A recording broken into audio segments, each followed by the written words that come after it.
Table showing the trigonometric functions of allied angles. Allied angles: negative theta pi by 2 minus theta pi by 2 plus theta pi minus theta pi plus theta 3 pi by 2 minus theta 3 pi by 2 plus theta and 2 pi minus theta. Trigonometric functions: sine, cos, tan, cosec, sec and cot. तर इथे आपल्याला trigonometric functions of allied अँगल्सचा table दिलेला आहे. तर हा table कसा तयार केला हे तुम्हाला माहीत पाहिजे आणि इथे तुम्ही ह्या टेबलचं पाठांतर करा. त्याच्यासाठी आपल्याला फॉर्म्युला लागणार आहे.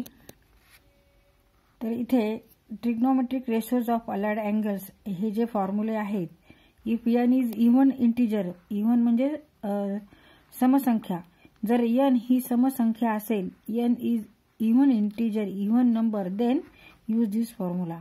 Sign n pi by 2 plus minus theta plus minus sine theta, कॉसचं पण तसंच प्लस मायनस कॉस थिटा, टॅनचं प्लस मायनस टॅन थिटा.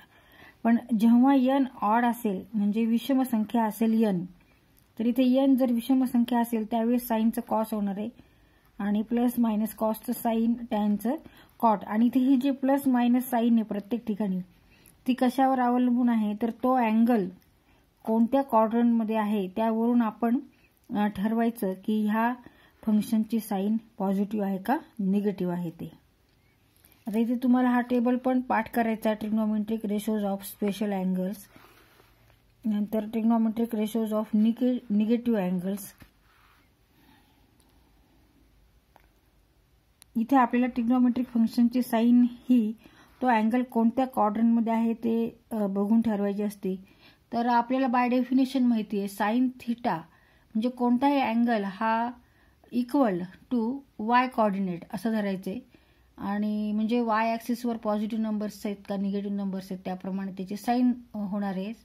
आणि कॉस आणि कोणताही angle equal to x coordinate, मग एक्स पॉझिटिव्ह नंबर्स असतील किंवा निगेटिव्ह नंबर्स असतील.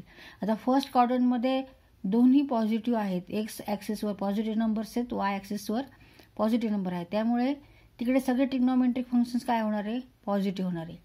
सेकंड क्वाड्रंटला वाय ॲक्सिस सगळे पॉझिटिव्ह नंबर आहेत आणि एक्स ॲक्सिसवर मात्र निगेटिव्ह नंबर्स आहेत. मग अशा वेळेस इकडे काय होणार आहे, साइन हा पॉझिटिव्ह असणार आहे पण कॉस मात्र निगेटिव्ह असणार आहे. त्यामुळे टॅन सुद्धा निगेटिव्ह येणार आहे, कारण टॅन म्हणजे sine upon cos. Sine positive आहे पण कॉस निगेटिव्ह आहे सेकंड क्वाड्रंटला, त्यामुळे टॅन पण निगेटिव्ह येणार. आणि त्याचप्रमाणे मग आता थर्ड क्वाड्रंटला काय, इकडे निगेटिव्ह एक्स ॲक्सिस आहे, निगेटिव्ह वाय ॲक्सिस आहे, त्याच्यामुळे इथे साइन कॉस दोन्ही निगेटिव्ह असणार आहे पण टॅन मात्र पॉझिटिव्ह येणार आहे आणि कॉट पण पॉझिटिव्ह येणार आहे.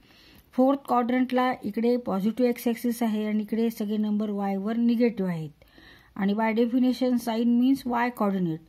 मग इथे साइन हा निगेटिव्ह येणार आहे आणि कॉस मात्र पॉझिटिव्ह येणार आहे. कॉस मीन्स एक्स कोऑर्डिनेट आणि इकडे सगळे एक्स ॲक्सिसवर पॉझिटिव्ह नंबर्स आहेत म्हणून इथे कॉस पॉझिटिव्ह येणार आहे. कॉस पॉझिटिव्ह म्हणून सेक पण पॉझिटिव्ह आहे आणि उरलेले जे ट्रिग्नोमेट्रिक फंक्शन्स आहेत ते निगेटिव्ह आहेत.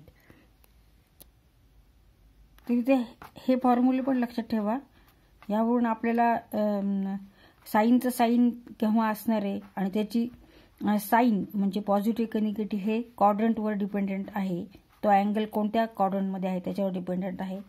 आणि जेव्हा हे केव्हा असणार आहे, जेव्हा n is even number, n is even number, n ही समसंख्या असेल. इथे n समजा समसंख्या आहे, समजा n बरोबर 2 आहे, n इक्वल टू 2 आहे, मग 2 कॅन्सल होतील आणि फक्त पाय राहील, ते पाय प्लस मायनस थिटा राहील.